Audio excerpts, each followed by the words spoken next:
Hi guys, my name is Gaurav. So today we know about how to clear back paper in your engineering exams. ये video केवल BTech और जो भी engineer related students हैं उनके लिए जिनकी बैक आ जाती हैं, अदर्स के लिए भी हैं, वो देख लें। और तो पहला फर्स्ट स्टेप है हमारा स्टेप नंबर 1। मैंने इससे स्टेप्स में कर रखा है जिससे कि आपको फ़ायदा हो। तो पहला स्टेप है हमारा अपनी बैक आपकी बैक किस सब्जेक्ट में है, और वो थ्योरी सब्जेक्ट है या प्रैक्टिकल है या न्यूमेरिकल है या मिक्स है। मतलब कि आपका सब्जेक्ट है किस तरीके का, कि थ्योरी सब्जेक्ट है जैसे कि लाइक केमिस्ट्री, या न्यूमेरिकल और प्रैक्टिकल सब्जेक्ट है जो कि मैथ, जैसे कि उसमें इन टोटल न्यूमेरिकल्स ही होते हैं, उसमें टोटल न्यूमेरिकल्स होते हैं। और प्रैक्टिकल जो मिक्स सब्जेक्ट होते हैं जैसे कि मैकेनिकल, इलेक्ट्रिकल, जो लोग पढ़ रहे हैं उन लोगों को पता होगा। तो सबसे पहले आपको ये फाइंड करना है कि आपका सब्जेक्ट है कैसा, इलेक्ट्रिकल है कि मैकेनिकल है या किस तरीके का सब्जेक्ट है। तो सेकंड स्टेप पे हम लोग चलते हैं। तो सेकंड स्टेप पे है कि हमारे पास स्टडी मटेरियल होना चाहिए, क्योंकि हमें एक दिन में पेपर होना है, तो उसके लिए हमारे पास स्टडी मटेरियल होना चाहिए। स्टडी मटेरियल इन पीडीएफ हो सकता है, फिजिकल कॉपी हो सकती है जैसे कि जो आपके नोट्स हैं, या नोट्स के प्रिंट आउट हो सकते हैं। जो पीडीएफ वगैरह है उसकी नोट्स बना लीजिए और उसके प्रिंट आउट हो सकते हैं। तो और थर्ड स्टेप है हमारा, मतलब सेकंड स्टेप भी आप समझ सकते हो, safe self collected study material, do not use friends send material in form for image and WhatsApp message. कोई भी दोस्त आपको व्हाट्सअप मैसेज करा के आपको भेज रहा है नोट्स, तो वो बहुत बेकार होते हैं, क्योंकि उसमें हो सकता है आपको पता ही ना हो कब उसने क्या भेजा, और इमेजेस ऊपर नीचे करते रहोगे तो बेकार हो जाएगा। तो आपके पास हैंड रिटन खुद के नोट्स होने चाहिए, या खुद से कलेक्ट किए हुए नोट्स होने चाहिए जो नेट से आपने और फाइंड किए हों या कहीं से भी। तो अब हम आते हैं स्टेप 3 पे। तो हमारा स्टेप 3 है एनालाइजिंग, मतलब एनालाइज करना आपको बहुत अच्छी तरीके से आना चाहिए। और जो भी पास्ट ईयर्स के, मतलब पास्ट 5 ईयर्स के जो भी एग्ज़ाम पेपर हैं उनको आप एनालाइज़ कीजिए। उनमें जो भी इम्पोर्टेंट क्वेश्चन हो या सभी क्वेश्चनों को लिख लीजिए एक पेपर पे, फिर उनको पढ़िए। आप ये बात ध्यान रखना, ये वीडियो 1 डे के लिए भी है और 30 डेज़ के लिए भी है, और एक रात में भी आप इतना काम कर सकते हैं।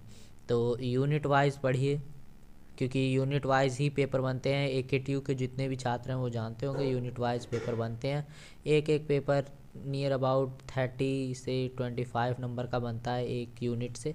तो उसमें आप आराम से पास हो सकते हो एक ही यूनिट में। बट मैं बोलता हूँ कि आप 2 से 3 यूनिट मिनिमम कर लीजिएगा, 5 में से 3 तो कर ही लीजिएगा।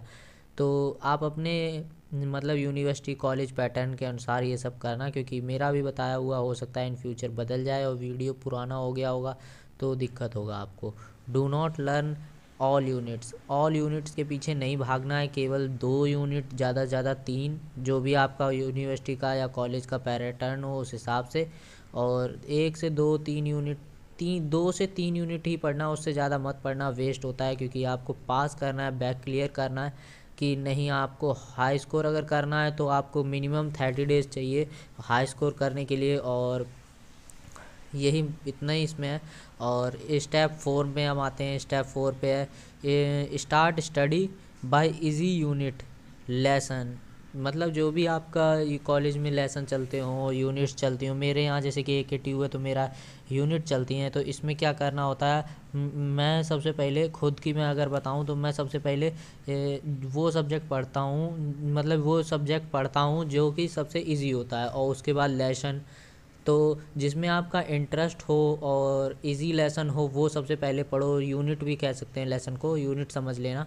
तो लेसन और यूनिट वही चीज़ पढ़ो जो आपको सबसे आसान लगती हो। तो सबसे पहले आसान चीज़ पढ़ो, उसके बाद हार्ड पे जाओ। तो मिनिमम 5 में से 1 यूनिट तो आपको आसान कोई लगती होगी, वो पढ़ लो।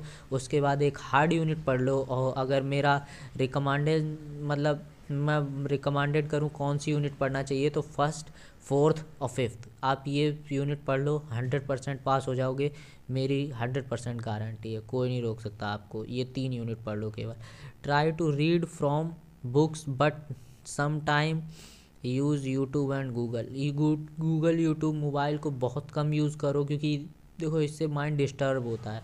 तो इस ज़्यादा ट्राई करो कि आप बुक से पढ़ो, मतलब हो सके जैसे कि वन नाइट में आपको पढ़ना है तो हो सके तो कोशिश करो कि पहले से ही नोट्स बना के रख लो, जिससे कि आपको इधर उधर भागना ना पड़े और आप आराम से इजीली गूगल पे सर्च करना ना पड़े। बट अगर फिर भी करना पड़ता है तो कर लो, क्योंकि आपके यार नंबर लाने हैं, पास होना है। बैक इम्पॉर्टेंट है कि बैक क्लियर हो जाए, उससे अलावा हमें कुछ भी नहीं चाहिए। तो हम लोग आते हैं यहाँ पर स्टेप 5 पर। क्लियर अगर ना दिख रहा हो तो उसके लिए सॉरी। तो हम स्टेप 5 पर आते हैं, थ्योरी।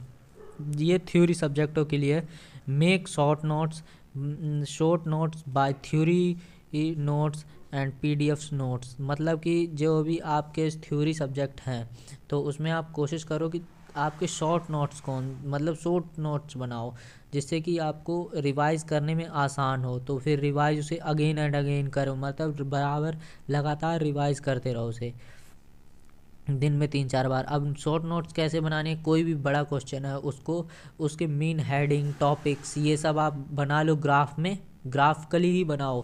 क्योंकि देखो आपको अगर पता हो साइंटिफिकली ये चीज़ बताया गया है कि मतलब अगर कोई बच्चा मतलब या कोई भी इंसान किसी चीज़ को देखता है तो वो ज़्यादा सीखता है पढ़ने की अपेक्षा। तो आप देख कर सीखना सीखें, कि देखें। छोटा बच्चे को आप देखो ABCD जो पढ़ाया जाता है वो दिखा दिखा के पढ़ाया जाता है, बड़ा बड़ा बना होता है, बहुत बड़ा बड़ा।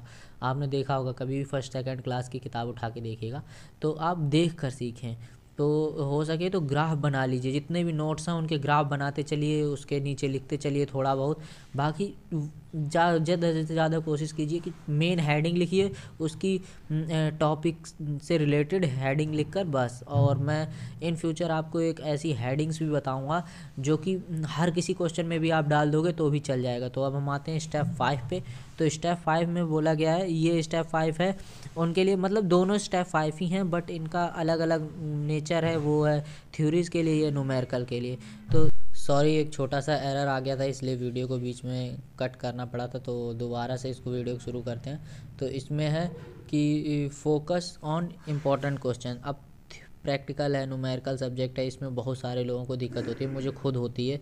मैं इन सब्जेक्टों पर मुझे न्यूमेरिकल्स नहीं आते हैं ज़्यादा, मैं थ्योरी पे ही ज़्यादा फोकस करता हूँ। तो अगर आपका न्यूमेरिकल और प्रैक्टिकल सब्जेक्ट है तो फोकस करो कि इंपॉर्टेंट क्वेश्चन क्या हैं। आप अपने सीनियर से, टीचर से ये चीज़ डिस्कस कर सकते हो कि इंपॉर्टेंट क्वेश्चन क्या हैं। ट्राई टू अंडरस्टैंड कॉन्सेप्ट, उनके कॉन्सेप्ट समझो, उनको रटो मत। बहुत से लड़के मैंने देखा है, मेरे दोस्त ही हैं, फ्रेंड्स ही हैं, जो उनको रटते हैं। रटने से कुछ नहीं होगा यार, उनके कॉन्सेप्ट समझो, स्टेप बाय स्टेप बनते चले जाएंगे खुद ही। यही चीज़ तो न्यूमेरिकल और प्रैक्टिकल में फ़ायदा होता है कि मतलब आप खुद से ही पढ़ सकते हो। Short cut in numerical subject, मतलब शॉर्टकट नहीं होता है न्यूमेरिकल सब्जेक्ट में। भले ही अगर आपका टीचर एक आध स्टेप समझा दे तो सीख लो उस चीज़ को, बट शॉर्टकट मत करो। पेपर में शॉर्टकट करोगे तो नंबर कटेंगे। तो आप जितना हो सके, क्योंकि आपको शॉर्टकट आता है, हो सकता है सामने वाले को ना आता हो तो दिक्कत देगा। तो कम से कम वही चीज़ लिखो जो थोड़ा सा बिक करके लिखो यार, स्टेप क्यों काटो। अगर एक टाइम कम पड़ रहा है तब भले शॉर्टकट यूज़ कर लो, बाकी वरना यूज़ मत करो, क्योंकि नंबर कम हो जाएंगे यार। 3 यूनिट पढ़ी हैं तुमने वैसे भी, और उसके बाद उसमें भी तुम शॉर्ट कर रहे हो तो नंबर कटेंगे ही कटेंगे। और स्टेप 6, आपकी कॉपी हो सकता है कि 30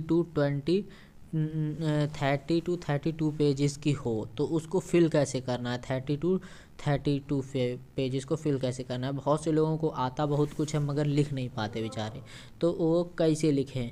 तो जैसे कि अगर 5 नंबर का क्वेश्चन है तो मिनिमम 3 पेजेस लिखो।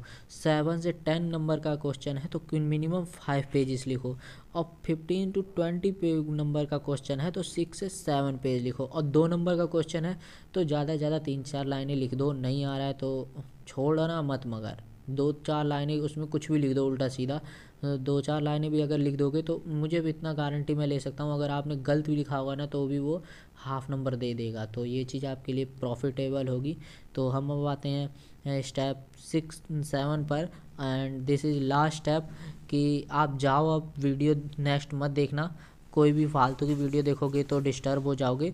तो do not waste your time in watch other videos go to study, क्योंकि आपके पास एक ही रात बची होगी या और जितने भी दिन हो। अगर ये मैंने कॉन्सेप्ट एक दिन के लिए और 1 नाइट के लिए बनाया है, बट अगर आपके पास अभी टाइम है 2 3 4 जितने भी दिन हैं, आप पढ़ो। हो आई होप आप पास हो जाओगे, और मैं 100% गारंटी ले सकता हूँ अगर आपने फर्स्ट 4th और 5th यूनिट पढ़ ली तो 100% मेरी तरफ से पास हो जाओगे। कोई भी सब्जेक्ट हो, कैसा भी हो, कोई भी सब्जेक्ट कठिन नहीं होता है, हो जाते हैं सभी पास। तो केवल कॉपी में लिख दो, जो भी आ रहा है आपको लिख दो, उससे रिलेटेड बना बना के लिख दो यार। तो थैंक यू, बाय बाय। इस वीडियो में इतना ही बताना था। टाटा, नेक्स्ट वीडियो में मिलते हैं, बाय।